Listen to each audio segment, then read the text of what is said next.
in fundamental rights, that is right to equality. Now within equality there are 5 articles and there are so many dimensions of it. I will be taking one by one. So this is a new chapter, that is right to equality. Within fundamental right there are 6 basic groups of rights: right to equality, right to freedom, right against exploitation, right to religion, minority rights, and then constitutional remedy. There are 6 of them, and then within that 6 the first group is right to equality, and within that right to equality article 14, article 14 and its various dimensions. Article 14, its various dimensions, that is our discussion, or this is a discussion in this particular video. So broader chapter is right to equality, and within that article 14 I am talking. So article 14 says the state shall not deny to any person, the state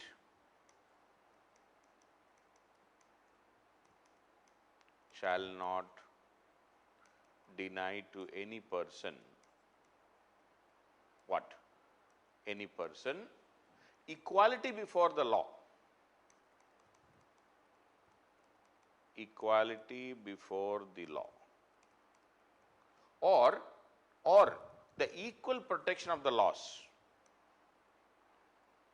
or the equal protection of the laws within the territory of India. So the state shall not deny to any person, very clear, any person, any person. It is not written any citizen, any person. So it is even for non-citizens. So shall not deny to any person equality before the law or equal protection of the laws within the territory of India. Within the territory of India. Within the territory of India. So there are 2 aspects in this, or rather from this is very clear. The state shall not deny, state cannot deny to any person 2 aspects: equality before law or the equal protection of laws. Both are different concepts altogether. So this equality before law, let me talk about this first. Equality before law, then equal protection of the laws within the territory of India. So 2 aspects are here: equality before law and equal protection of the laws. And this equality before law is a concept from the British system. From the British system, all are equal before law, and it is a negative concept. Negative concept, it's not negative for you and me, it is negative for the state. The state cannot discriminate, or all are equal in front of the state. You cannot pick and choose. You cannot use your discretionary power. You have to treat every citizen equally, whether a poor migrant laborer, or you as a educated person, or I am as a taxpayer. All of us are equal in front of the law. You cannot claim anything separate. You cannot say that I am contributing this to the country, so I will have a different treatment. No, I should have all are equal before law. That is why we call it as a negative concept. This negative should not be taken negatively. Negative is not for you. Negative is not for me. Negative is not for citizens. Negative is for the state. State cannot discriminate. State cannot pick and choose. State cannot use its discretion. State will have to treat everyone equal. So that is why it is negative. So that means it is a negative concept. No man is above law.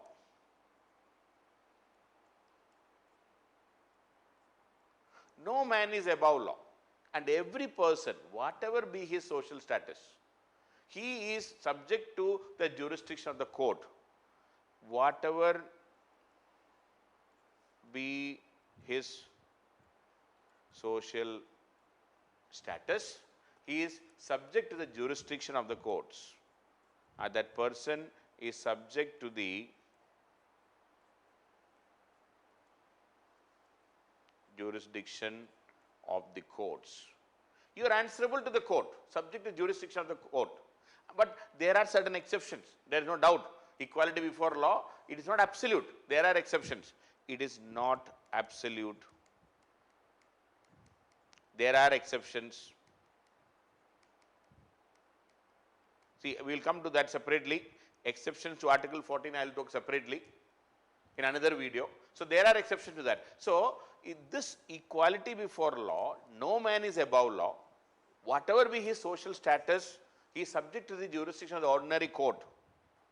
It is not an absolute concept, and most importantly, equality before law will ensure rule of law. Equality before law ensures rule of law. Law is supreme. No man is above law. You see, no man is above law, nobody is above law, and law is supreme. You cannot violate the law. And no matter whatever be your social status, you are subject to the ordinary jurisdiction of the court. You cannot claim, but there are exceptions. It's not absolute, there are certain exceptions. So, that is the concept of equality before law. But I would like to remind you one point here. This equality before law is justified only if the society is equal, but is justified only if the society is equal. See, if society is not equal, equality before law can be a pain, can be a problem, because in our society, we know our society is not equal at all, and then if you say all are equal, then it will be a painful affair for those who are unequal. See, for example, if you say all are equal, all should pay tax, all should pay income tax. A beggar in the street and Ambani, both should pay tax, equal tax. No. The Ambani should pay more tax because he has more money. A beggar in the street need not pay tax, income tax. Why? Because he has very little income.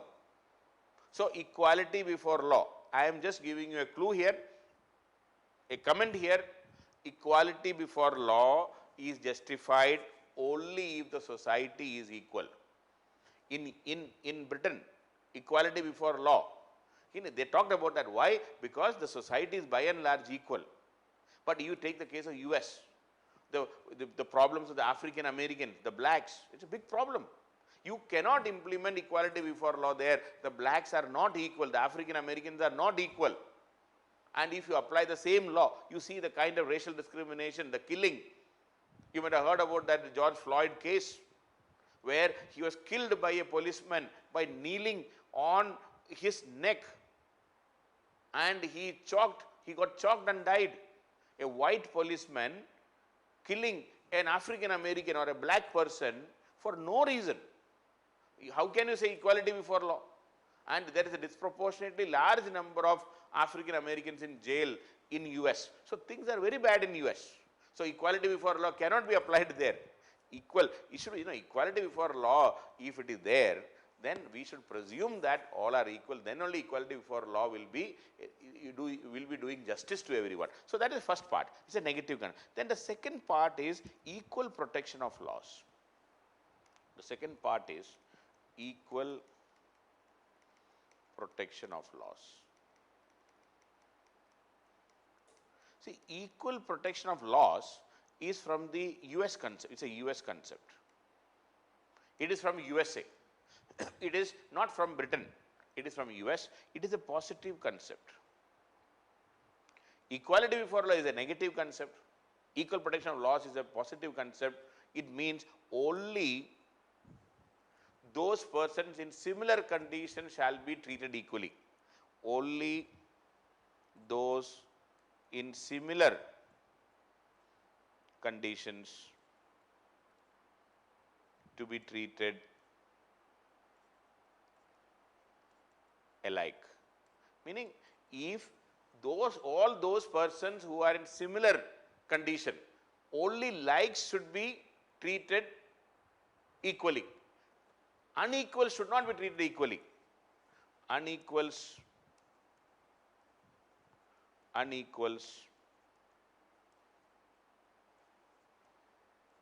should not be treated equally. Only equals should be treated equally. Only those who are in similar conditions should be treated equally. That means there can be discrimination. That means if somebody is unequal, Don't ask them to do the same thing what a better fellow is asked to do. So there can be positive discrimination. There can be positive discrimination of citizens. You can discriminate people to help them. See, why is it a positive concept? You are allowed to use your discrimination. The state is allowed to use your discrimination. So state can discriminate for the betterment of a particular people. If somebody is in real bad shape, give some additional privilege. Help them. Ask them not to pay tax. Direct benefit transfer. See, all are equal before law. Only certain women in having Jan Dhan account were given 500 rupees per month by the government during the corona lockdown. Not everybody. So there is a discrimination, positive discrimination, discrimination for good, to help them. So there can be positive discrimination. The government applied its discretionary power. That is why we are calling it as a positive concept. It's a positive concept because the government applied its discretionary power. Only equal should be treated equally, unequal should not be treated equally.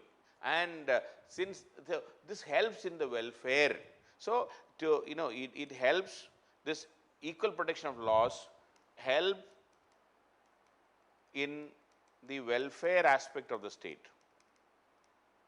Welfare aspect. It helps the state to come up with welfare programs, and it can discriminate in favor of those who are less privileged. Discriminate in favor of lesser privileged people. So this equal protection of laws brings in the concept of reservation in India. Equal protection of laws permits the parliament to reasonably classify people. Very important statement I am making. It permits, equal protection of laws permits the parliament to reasonably classify people, to reasonably classify people. It helps in bringing reservation for the underprivileged. So Article 14, please note, very seriously I am making the statement.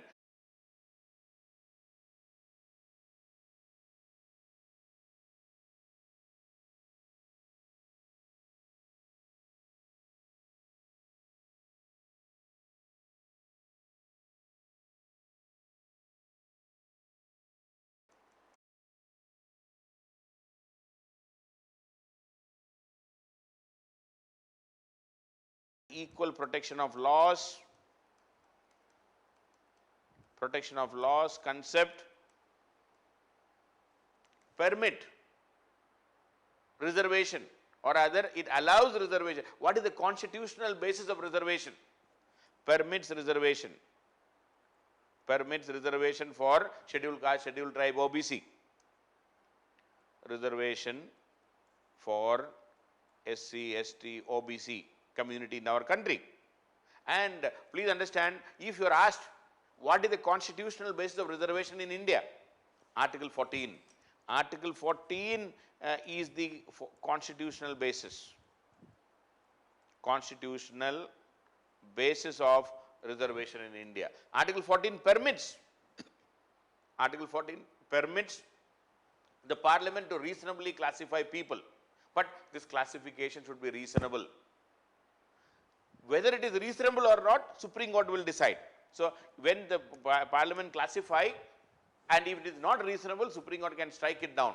See, there are many instances in our country. For example, when JAT reservation was provided by the previous UPA government, it was struck down by the Supreme Court by saying that it is not a reasonable classification. JAT reservation, Supreme Court, according to Supreme Court, JATs are not the backward classes. They are the dominant community in the particular region. You cannot be terming them as backward class. So whether it is reasonable or not, Supreme Court will decide. Supreme Court will decide. And this brings in judicial review in Article 14. So this, whether the classification is reasonable or not, will be decided by the Supreme Court, and judicial review comes into picture. And subsequently, Supreme Court also declared that Article 14 and Article 14 is a basic structure of the Constitution. It's a basic structure of the Constitution. And rule of law. Rule of law, the law is supreme, all are equal before law. Article 14 and the rule of law is a basic structure of the Constitution according to the Supreme Court.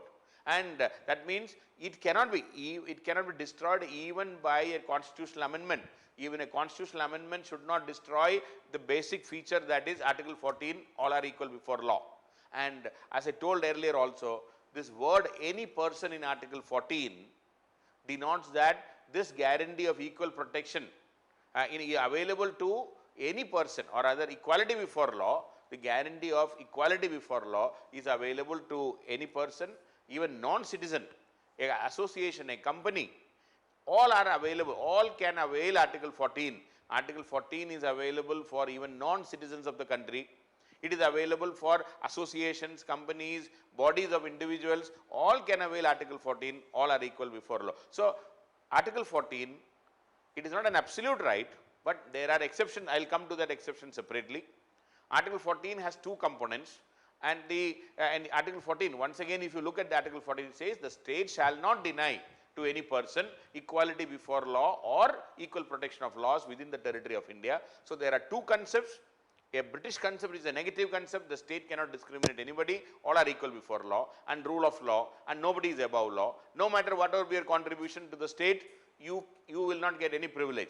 And the second part is only equal should be treated equally, unequal should not be treated equally, which is a positive concept taken from the American Constitution, whereby the state can reasonably classify people to help the people, to help them in providing benefits to them. So that ultimately this classification, just one last point in this context I would like to say is, why this classification? This classification, please note, this classification is to ultimately bring equality in the society. So, what is the purpose of reservation? The purpose of reservation is ultimately to bring equality in the society. All should be equal. To bring those underprivileged equal,